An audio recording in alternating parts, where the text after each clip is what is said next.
Sekukhona okuthile esikwenzayo kwamalonje sokufunda futhi sibazisa abantu. Grand opening nje. Ya grand opening ngamhlanje kuyavula ngasayithatha. Base senza okuthile ngendlela okuyiyona.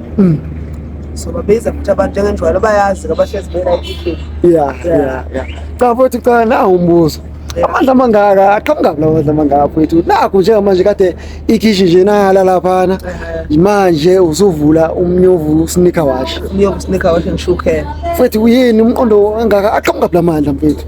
No nje mfowethu ukuhlala nje ngibukelele no creator nje amathuba omsebenzi okuyona into engiyikhonze nje kakhulu mfowethu ngoba ngiyazi nendlela okungasebenzi yize phela ngeke ngiqashwe umuntu okhona. Yeah. Kodwa nami ngisuke ngidlula isandla la engakwazi ukusilula khona.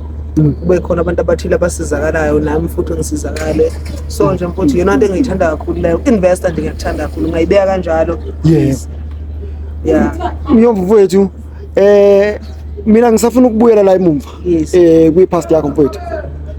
Before wena uze udume emculweni. Yeah. Mfowethu wena bukade ukhona amabhizinisi ubowazama wafula. Kakhulu phela yize noma ngangingakaculi kwesinye isikhathi kokunye yabo ngangadayisa inhloko ngangadayisa amahodoka ngangakaculi ngaleso sikhathi yabo. So into ibhizinisi into ekade ngayithanda kuyona into engiyikha phezulu ngiyibeka kanjalo njengane yakwethu. Yeah mfowethu. Cha mfowethu yikho lokho kudala ukuthi ngize ngibuyele emumva ngoba ngifuna ukuya lapho mfowethu ukuthi kahle kahle kade waqala ukubosa amabhizinisi kahle kahle lomqondo nephupho lokubosa amabhizinisi lidala lapho kuwena hayi ukuthi into evuka manje akuyona entsha futhi akuyona engiyibukele kubani into ekade ngayithanda kakhulu bayazi abantu esihlala nabo le ngisahlala hostel kuya futhi ngeke ngadayisa amahodoka lapha ngasekhwesini yabo so yabo futhi into ekade ngayithanda nje ukuthi yabo kuba namabhizinisi yabo phela ukuthi into futhi kancane kancane kusazoba kuningi asazi nathi kuyokwenzakala kodwa siyafisa ukuthi yona yonke into esiyenzayo abantu bayisupport. Njengoba mfowethu ke njengamanje usuvulile nje manje umnyovu sneaker wash. Omunye uyibuza ukuthi kusani ke mboka la kuyini ezala? Angazi nami.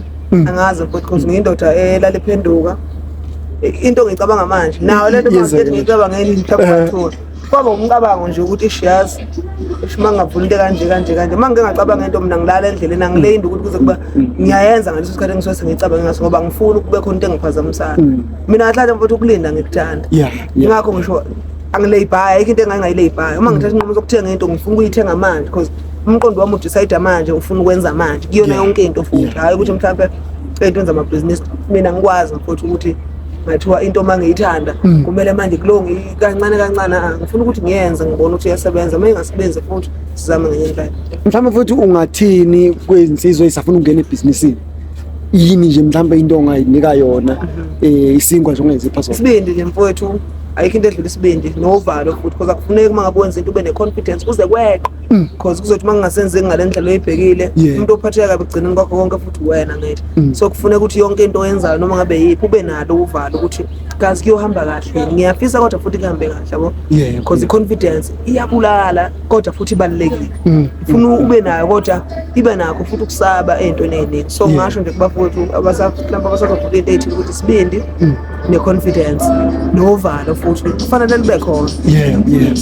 Mfowethu asibonga kakhulu sibongele futhi phela imali yabeka ibhizinisi livulwa ngemali akuveli kwenzeke vele kwenzeke nje kumele ususe kufanele uthathe risk mfowethu uthatha imali osoyibekile ukuthi ngale mali le because imali hlezi nama plans ukuthi le mali ngizokuthi but mase kufika umqondo otheni kuba nakho ukuthi ngithathe le mali ngenze ukuthi so kusuke ku-risk lokho.